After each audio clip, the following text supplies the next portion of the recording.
Cast is now starting. All attendees are in listen-only mode. Good afternoon, everyone. Today is Wednesday, March the 30th. I'm Donna Will, Professional Development Coordinator for the Developmental Disabilities Administration. We welcome you to the Maryland Community of Practice for Supporting Families webinar series. Our webinar today is your CCS, Building Strong Partnerships. This session is being facilitated by Mary Ann Kane-Bresci, Parent and Director of Family Supports for DDA, and her special guests include Azib Adir, Parent and Founder and Director of the Ethiopian Eritrean Special Needs Community. We also have Beth Benavides, Parent Associate Director of the Husman Foundation and Director of Outreach at the Husman Institute for Autism. Monique Prestiani, she's a CCS Service Coordinator with Service Coordination, Inc., and Debbie Balea, Director of Community Services, who is joining us by phone. Before we begin, I'd like to go over a few things about the webinar. All participants are in listen-only mode, and there are two options for listening to the webinar by computer and by phone. If you have trouble hearing, you can try switching by clicking on the appropriate button in the webinar panel in the audio section. So there's two handouts today for this webinar, and you can find those in the handout section in the panel to your right. They can be emailed if you are listening by phone. We are recording the webinar, and it can be accessed on the YouTube and the dedicated page on the DDA website under Community of Practice for Supporting Families. So we'd like to hear from you to get your feedback on today's presentation and any suggestions you might have for future topics. Please use the question or chat box to the right of the webinar panel to provide it.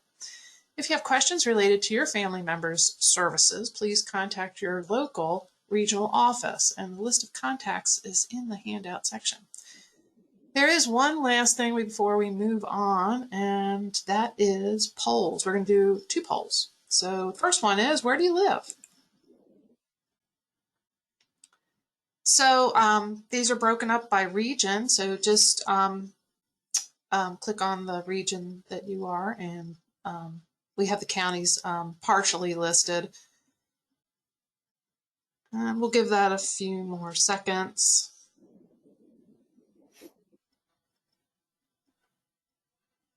Okay, we're going to close the poll.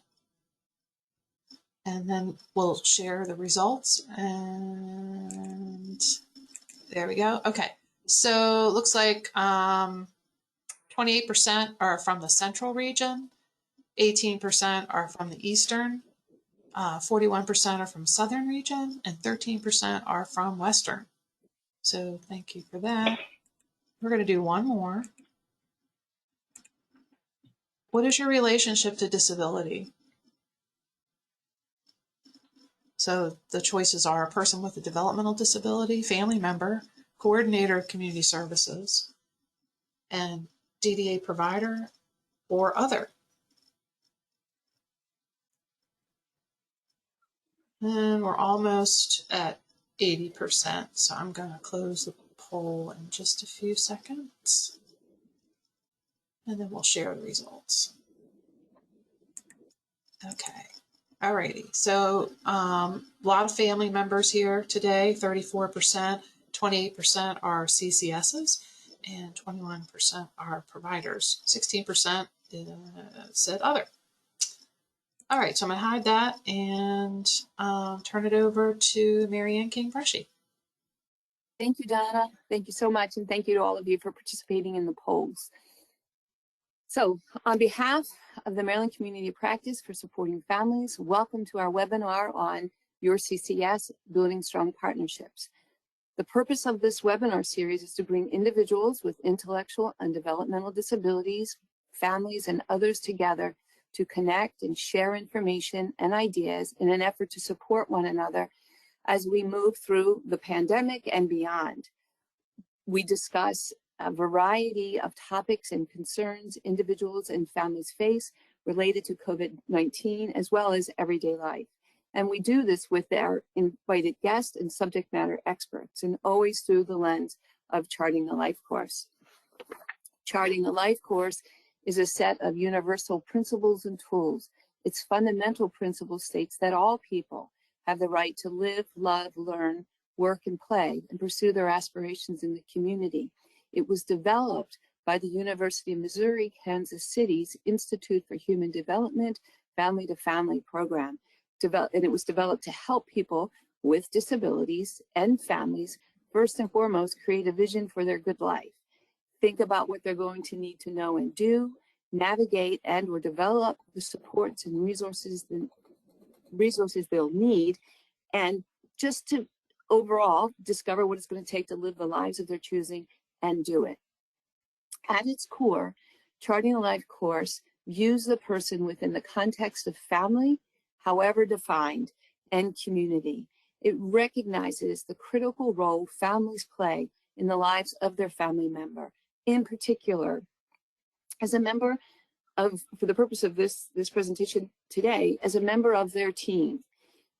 Today, we're going to discuss the critical relationship between families and the coordinators of community services, otherwise known as CCSs. This relationship is critical because of its ability to positively or negatively impact the person's life. We're going to talk about things that work and things that don't, and how to address a set of particular challenges when they arise.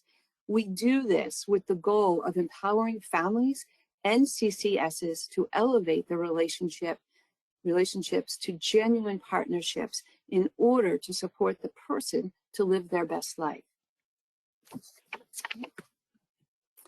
We do this with our guest, and we have an amazing panel of folks for you today. As I'm just going to, as I call out your name, I'm going to ask you, the panel, to just wave. So our first guest is Azib Adir, parent, founder and director of the Ethiopian Eritrean Special Needs Community. Azib, I can't see if you're waving or not. And then I'm waving. Good girl. Beth Benavides, also a parent. She's also the associate director with the Hussman Foundation and the director of outreach with the Hussman Institute for Autism. Beth, I hope you're waving. Monique Prestiani, who is a service coordinator with Service Coordination Inc. A nice wave. And then, of course, Debbie Balea, who is a director of community services in DDA's Eastern Shore Regional Office. Thank you all for being with us here today. So let's get started. We are going to begin with the family perspective. No surprise there, right? And we're going to start with Azib. Azib, I'm going to ask you a couple of questions, and I'm going to let you take it from there. And then we're going to begin with, my first question is, please tell us how you selected your CCS.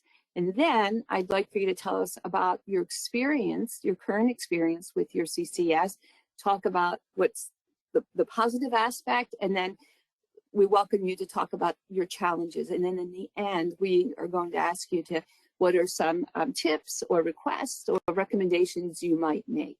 Okay. All right. Thank you, Marianne, for inviting me here. This will be my story and my experience only. I'll be talking about myself.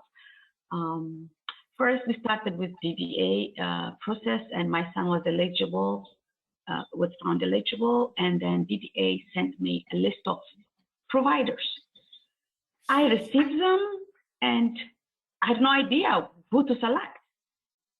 I looked at them, I searched, and DDA also sent a little description about each provider, and I didn't learn much from that list because everything is the same. Everybody's providing similar stuff, and just one paragraph thing, and couldn't get enough information from there. So I had to look out to the community, to the people who were before me. Then I asked a couple parents, and they told me Montgomery County try Montgomery County. And I tried Montgomery County. They put me on wait list and went back to the list again. And then my son is on autism waiver right now. So I asked the autism waiver coordinator, and she gave me this provider's name. I called them.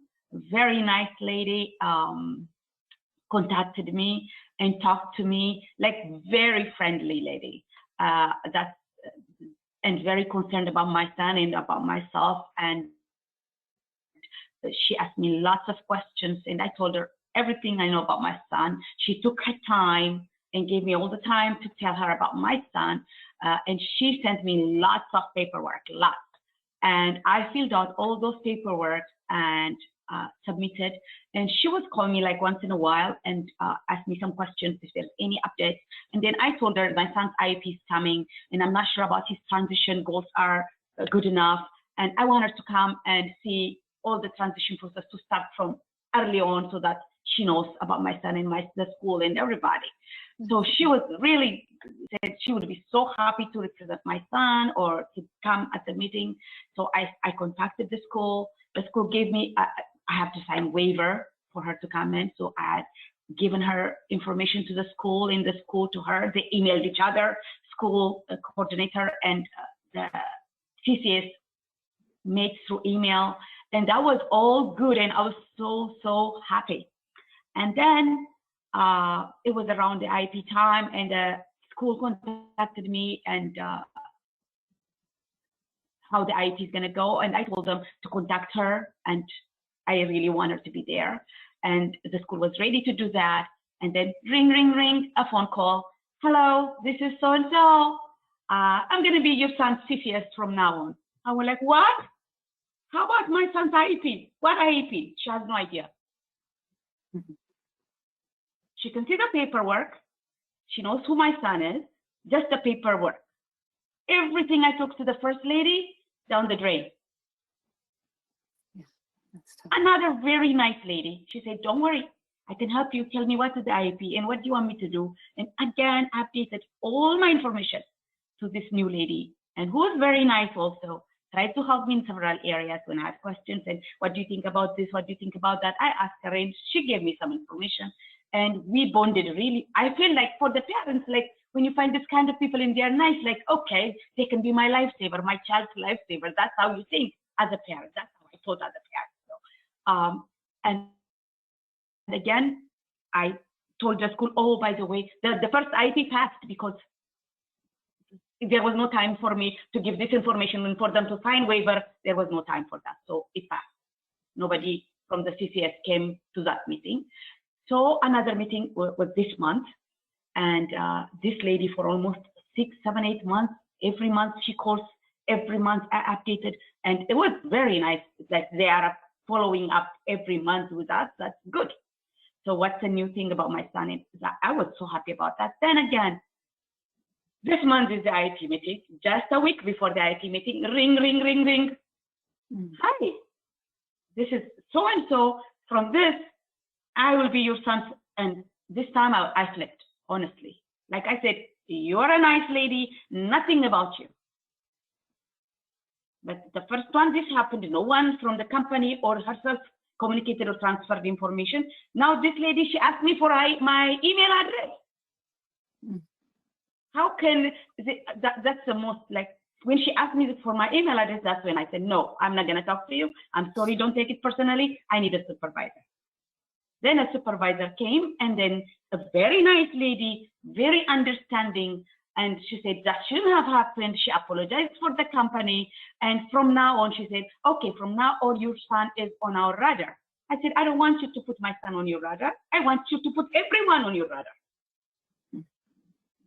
Not only my son. Now they know that I'm not a parent that's going to pass this kind of things.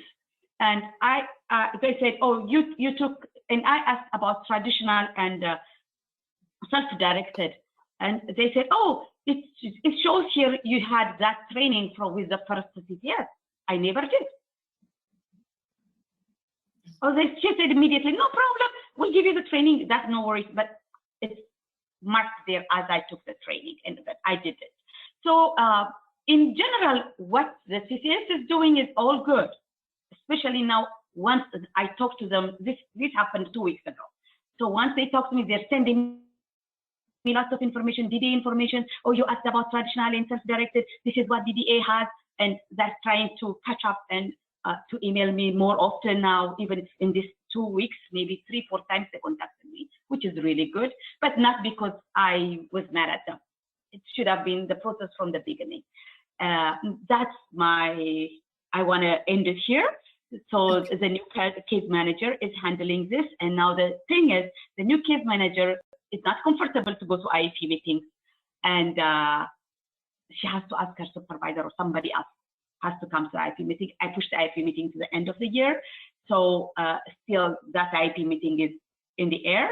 But the supervisor offered she would be there since this new case manager doesn't have that experience talking to schools and everything. None of that is her experience. Okay. May I go with that? I'm sorry, I interrupted. Go ahead. Shall I continue with my recommendation, or you have? What I was going to say is, well, first of all, I wanted to just honor all that you've just shared. It's not easy to share this information, and I know you're sharing it not out of just merely complaining. It is to really raise awareness about the challenges that you have struggled with, and these are tough. And then I was going to say, so what recommendations, requests, or tips might you offer, again, on an effort to share information and so that we can improve these relationships? Maybe from DDA, I don't know if it's requesting a huge thing, but some kind of parent training. How are we going to select these providers? Always every provider is not at the same level. Some are good in this area, some are good, they have different areas. So the parents should identify what kind of service they want for their child. Then DDA would say, oh, for that service, these people are good. Something like that. Some kind of information about the CCS. Okay. Mm-hmm. So that we can select the right fit for our child. To CCSs, educate your role to the parents. Like, I didn't know what their role was. I had attended so many DDA webinars. That's why I know about CCS. But the regular parents, who is DDA, who is CCS, they don't know the difference. Because I work with parents, I know. They don't know which one is which, select this, who. They think the DDA assigns them the CCS, not them selecting. So I myself, that's what I thought. They would select, But so they should clarify their role and educate parents the steps. Honestly, that first lady, she was very nice about many things, but honestly, I didn't know exactly what steps they're going to take until my son transitioned out from the school and transition in the next provider. And they were not telling me, like, okay, there were other providers that I would be expecting. They'll transfer me to another provider. I didn't know that at the time. So all of those steps, maybe list of providers, giving list of providers to the parents so that they can be prepared, know about providers in the area, and be prepared before their son leaves school. So communicating with this company, communication is good. They always communicate, no matter what. The people are changing, but communication is good. So for example, like my son had a case manager at Doors. He was eligible for VR, and she was exiting the program. She talked to me. We had a Zoom meeting. She told me, in addition to that, she sent me a mail, a real hard copy mail. Sorry, I'm leaving the program, but this is the next person. So that kind of, I felt like they saw us as objects. That's how it made me feel. When the third person called me, I said, I'm a person, I'm not an object. Yeah. Azib, I'm so sorry for the challenges, but these are great recommendations. Thank you so much. Thank you. Thank you. So what I'd like to do is move on to our next parent. Beth, welcome, Beth. So like Azib, hi, good morning. Good morning. Can you tell us? Oh, good afternoon, actually, that's right. So tell us how you chose your CCS, and again, your current relationship, what's working and what's not, and then we'll segue into tips that you might have for families. Okay, great. So in my experience, it was not really a choice initially who my CCS was. I chose the CCS company, but the actual person, the coordinator, was assigned by that company.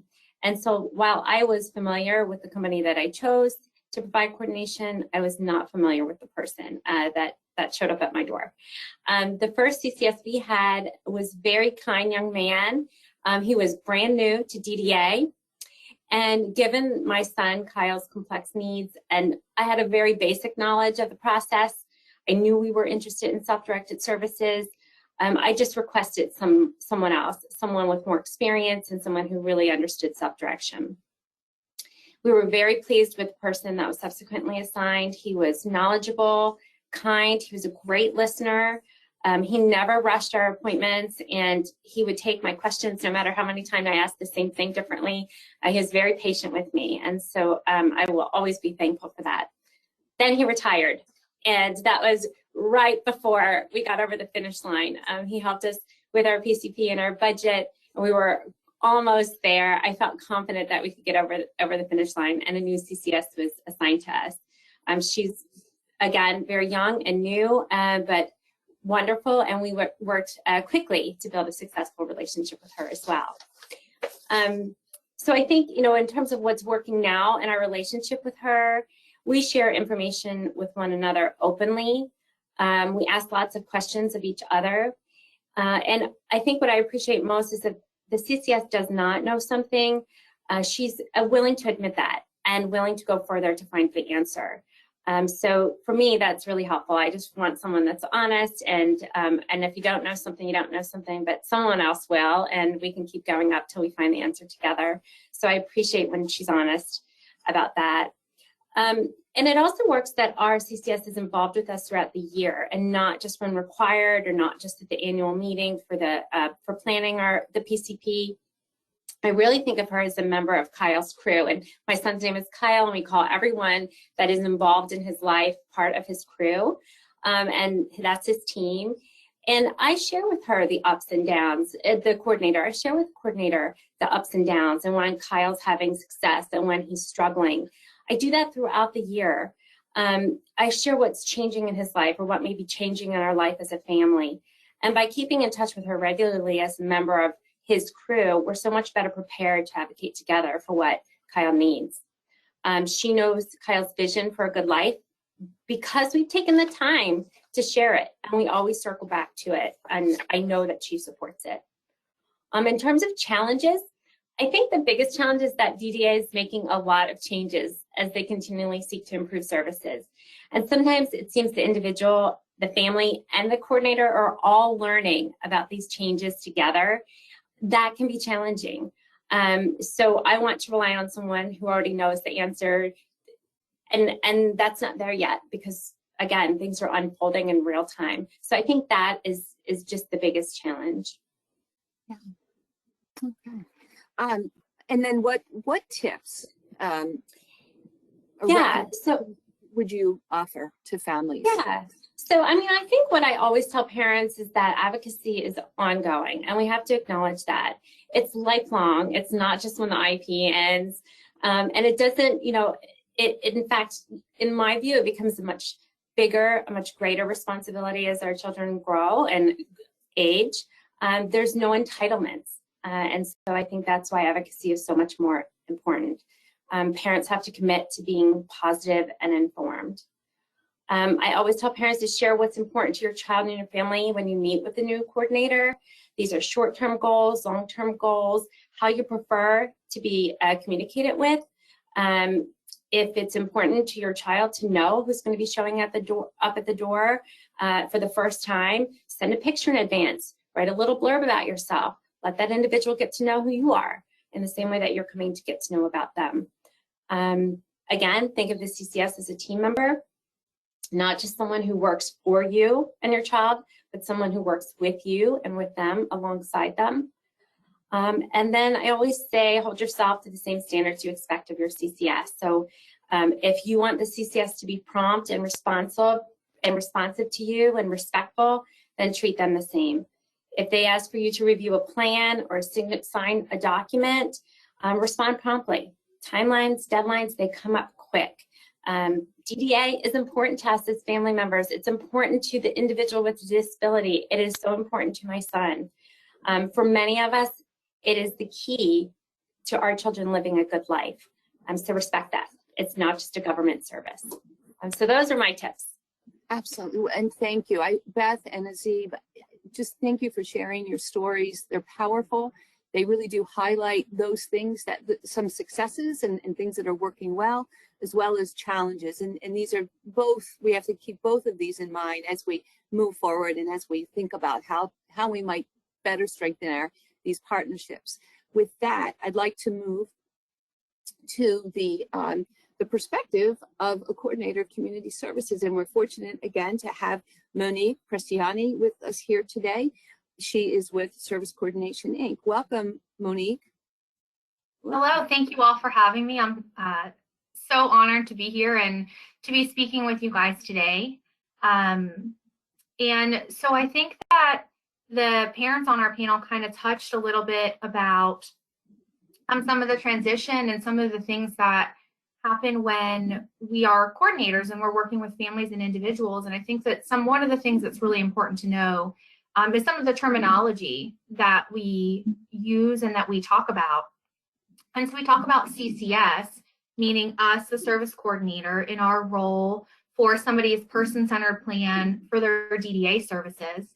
But a lot of individuals that we work with don't only have DDA services. They have perhaps CFC services, or they have an autism waiver, or other people that are involved in their life. So it's also understanding that kind of terminology, because, you know, we abbreviate a lot of things. We call ourselves CCS, and then, you know, if you have CFC services, again, there's another abbreviation, and they're the SPS. And so there's all of these kind of letters that we use to stand for things that can get really confusing. You know, we talk about the PCP. Some people say the person's plan, and really what that is it's how we are identifying the services that we're going to ask for DDA to pay for the individual to live their good life. When we talk about a guardian, this is something that comes up a lot, especially during that transition time. You know, when somebody is under the age of 18, their parent makes decisions, they act on their behalf for all of their care needs. But once somebody turns 18, they are legally an adult. And unless a court process has been had to have legal guardianship, then the term guardian, we have to use that carefully, because you are still their advocate and you are still taking care of them and making sure that they have everything that they need, especially until 21 when they graduate. But in the eyes of kind of what we're asking for signatures, or to talk about services, or to have visits, that's where it becomes really important that we make sure we focus on what that term guardian means as far as the person-centered plan is concerned. And we'll often talk about our billing systems. So we have PCIS, we have LTSS.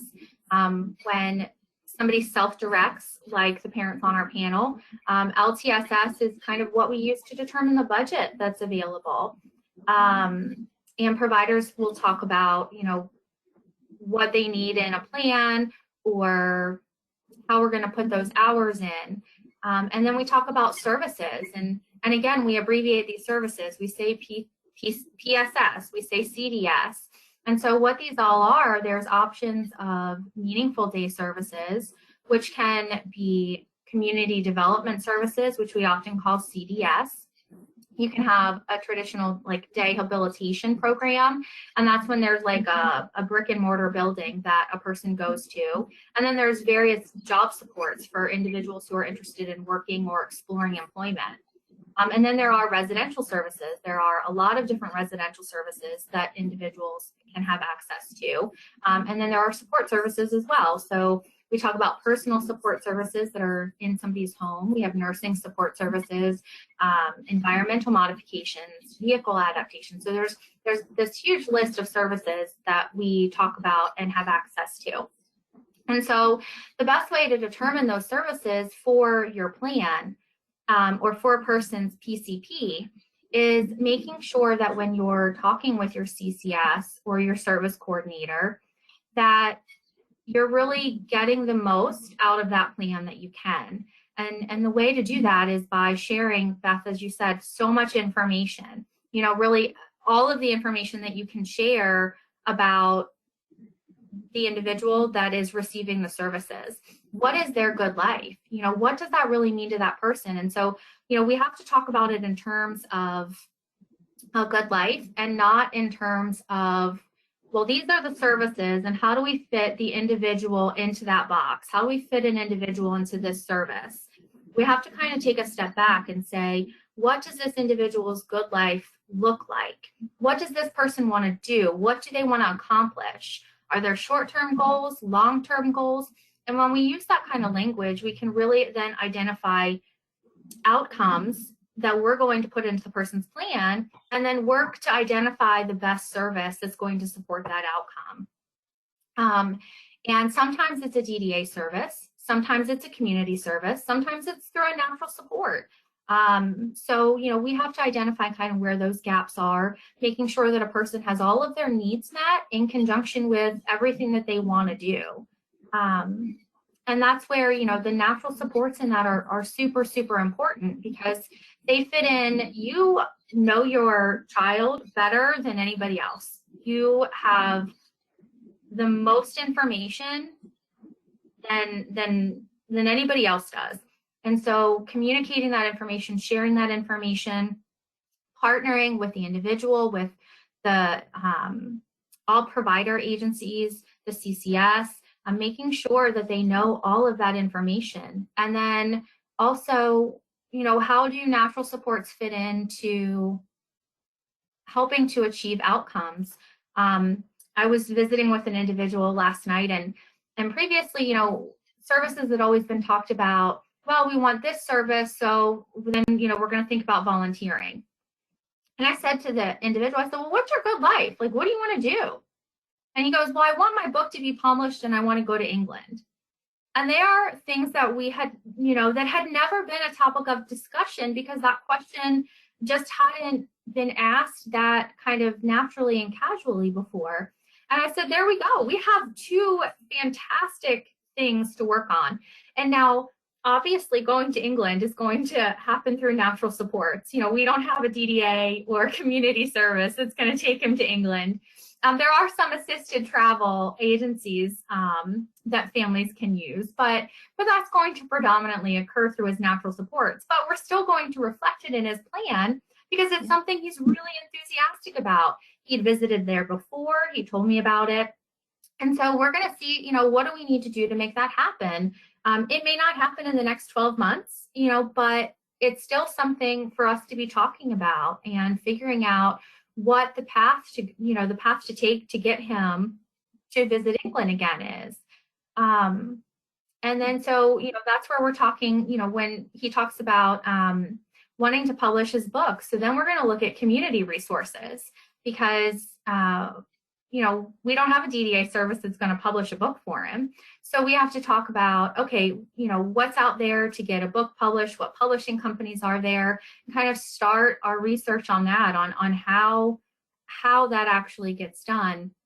And then we go down and we say, okay, well, you know, we can also use some DDA services for this. So this particular individual is not able to write. So for his book to get published, he dictates it. He talks, and then his staff writes the information or types the information.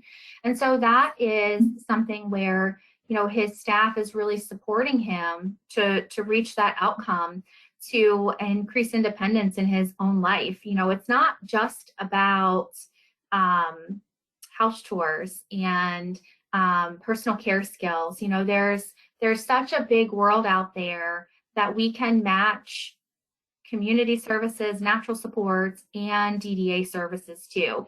And it's just starting that conversation. And if your coordinator is asking about what your child or your loved one's good life is, share that information, please, because it is so important to know. And you know, as you said, we do have a lot of coordinators that are new and they're still learning this process.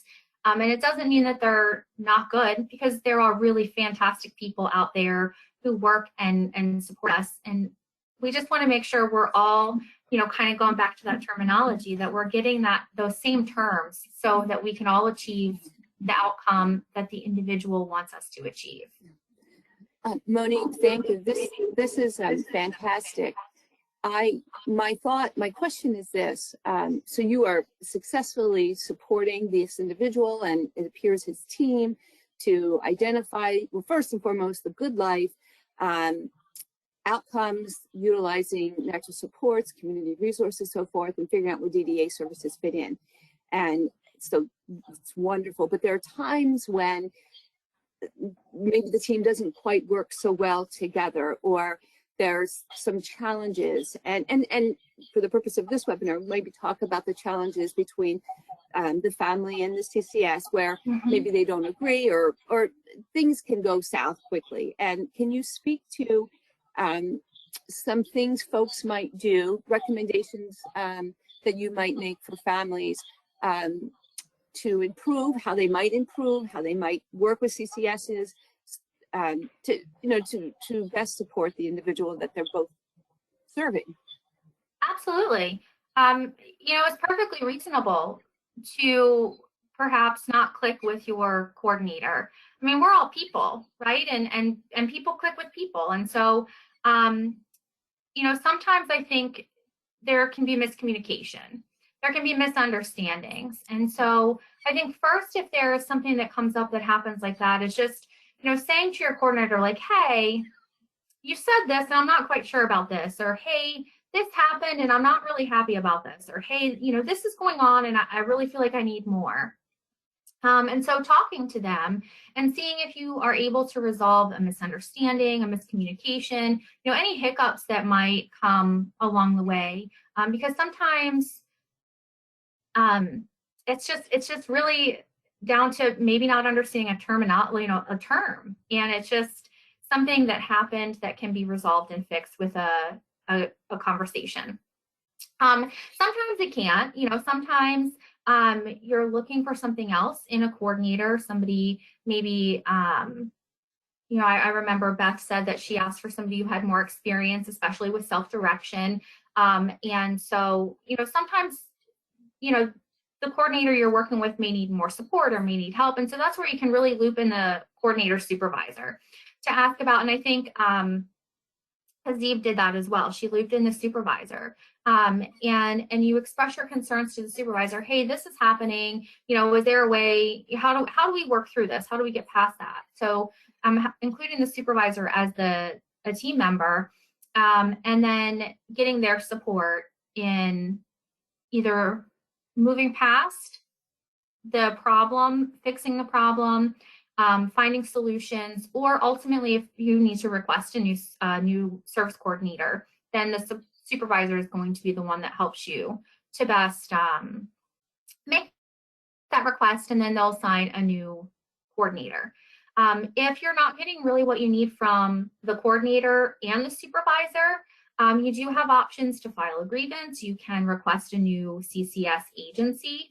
And so when requesting a new CCS agency, you would either ask the supervisor of your current agency, or you could ask DDA. And then what will happen is the current agency you work with will send the information to the new agency you want to work with, and then those services are transferred. And then it's usually in about 5 business days for everything to get transferred over. But I go back to the communication. The communication is key. So talking to your coordinator, to the CCS supervisor, to whoever you need to make sure that you are getting, and the individual that we're supporting gets exactly what they need and exactly what they want. This is terrific advice. Thank you so much, Monique. Now, thank you for having me. You are so welcome. We're going to move on to the regional lead, the regional office perspective, and I'm so grateful that we have Debbie Balea here with us today. Debbie, what do you want us to know? What would you like for families to know? So far, everything's been fantastic. I just wanted to give everybody the perspective from the regional side. We sincerely want every individual and family to have a good working relationship with their CCSs, and we feel that your CCS should be your guide to all things related to DDA, all of your supports and services, community resources, and they should lead you through your PCP development. Your CCS should be on your team at all times and act as your advocate as you navigate through your services. Your CTS should take the time to know what's important to and what's important for you, and they should also develop a close relationship with their DDA regional office staff in order to seek assistance, resolve any issues and concerns. And one of those is with the relationship between the CCS and the family members. I wanted to give everybody on the call a brief glimpse into what your regional office does regarding CCS roles. So within each regional office, there's a CCS lead who works along with the CCS squad members to address any activities related to CCS services.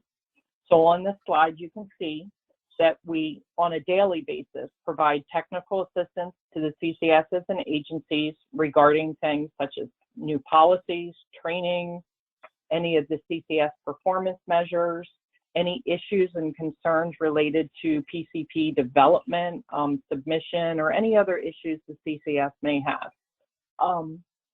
Each of the regional leads and squad members are meeting with the various CCS agencies across the state. We review their performance status, discuss any concerns, any crisis cases. We help problem solve any trends or issues. We provide follow-up to any DDA policy updates, concerns about the waiver, COMAR, essentially anything related to the CCS's engagement with the individuals and DDA. Another thing that we do is, as many people know, the majority of our services are funded through the DDA Medicaid waivers. And within the regional offices, we have a contact who works as a liaison with the waiver eligibility unit. So if you're having difficulties or your CCS is having concerns about someone's waiver eligibility and they need to assure that, that is being looked at and processed as quickly as possible, they would reach out to their regional lead to get them on the EDD liaison group. We also work if we're seeing any situations where there's trends or concerns coming from the CCS agencies that we feel that DDA headquarters needs to know to either review, have a discussion about, or make some changes in policies or procedures. We provide that information back to DDA.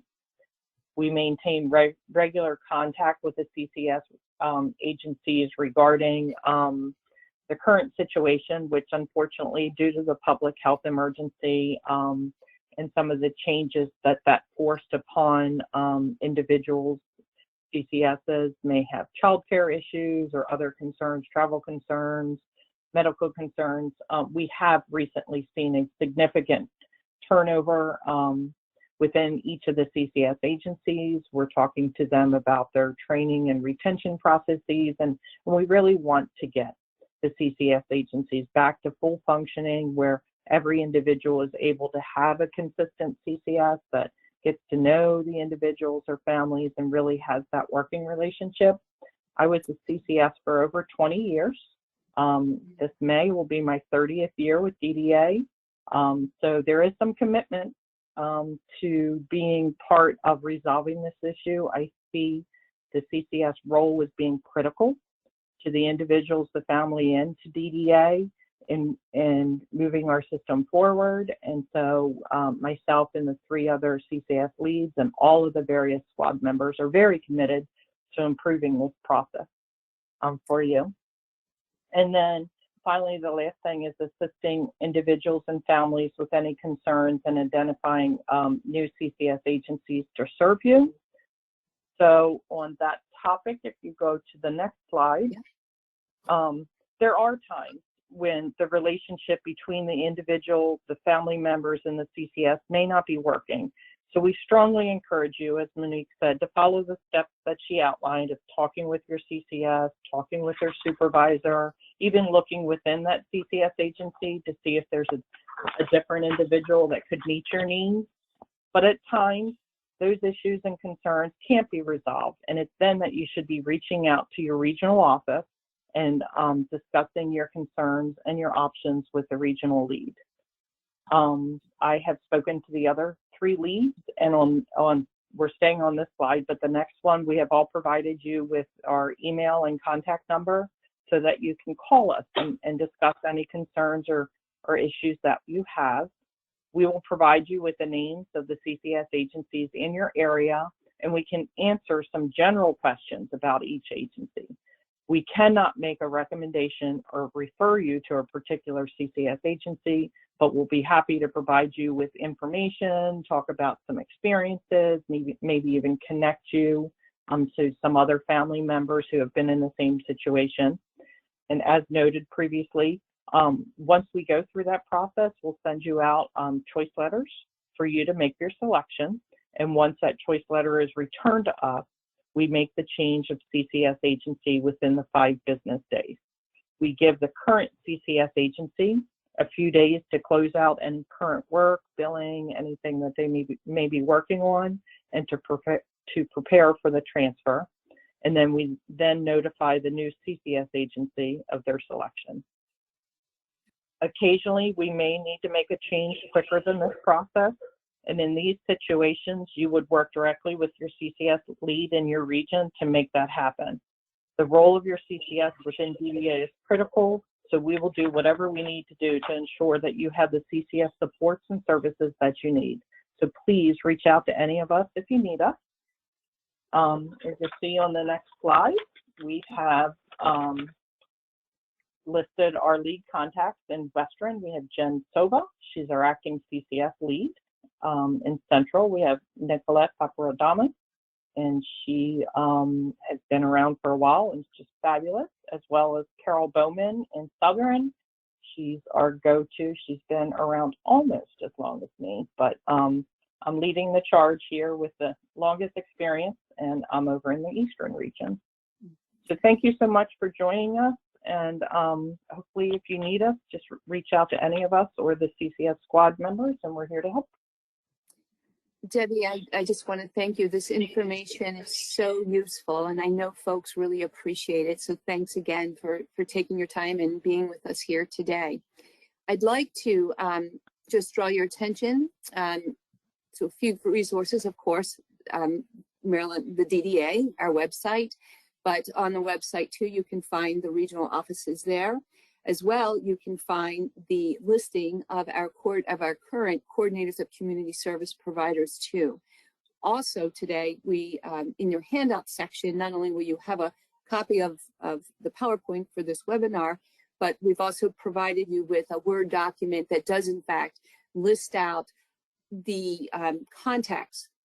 And there's several different types of contacts within each regional office. So you'll have that. So in addition to the CCS leads that Debbie has provided to you, you'll have the other contacts as well. So please please review and utilize those. So with that, and actually before we get into questions, Donna, can we do the next poll, please? Next 2 polls, please. Yeah.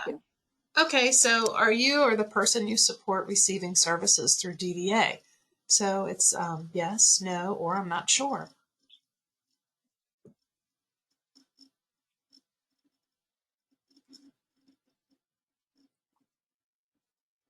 All right, about half of you have voted. We'll give it a few more seconds.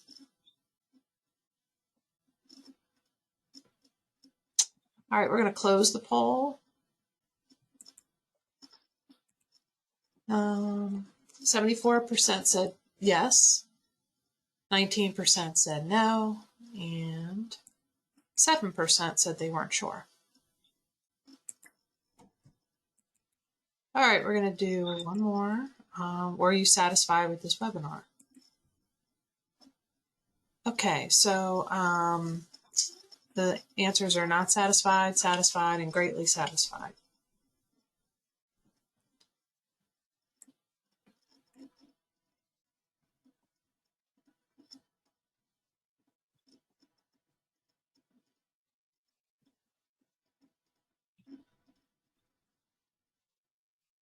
Okay, we're going to close the poll. All right, 5% said not satisfied, 60% said satisfied, and 35% said greatly satisfied. Terrific. Well, thank you. All right, with that, Patricia Sostoki, who is our Director of Programs, has been monitoring the questions and will now ask them. Patricia? Thanks, Marianne. All right, and this one is for Debbie. What happens to a client's documentation when a CCS leaves? So there's a couple different aspects regarding the PCP that is housed within the LTSS Maryland system. And so the new CCS can see the historic record of the PCP. They can also see, once they receive the transfer from a previous agency, they can see some of the progress notes from the previous CCS. But if all of their activities and billings was within the activity billable note, that does not carry over. And it's in those times that we have to work hand in glove with the previous agency to make sure that information is transferred so that the receiving agency is able to be current on what the current situation with the individual. Thank you, Debbie. Appreciate that. The next one is mainly a statement, and I'm just going to read it. I applaud this parent. My son had 7 CCSs in the past 2 years in DDAs, none of whom appeared to have read my son's file. I finally switched providers. The turnover has been less. They have stayed for at least a year, but this company has at least required that their CCS read the file. There should be some type of standard DDA form that the CCS has to check off with each new client that indicates that they have at least read the client's file. So thank you for that feedback and recommendation. Really appreciate it. The next question is, what is the timeline that people have to send back their choice letter before automatically assigning a CCS? And how quickly after a CCS assigns should a family expect to hear from the coordinator directly? Debbie?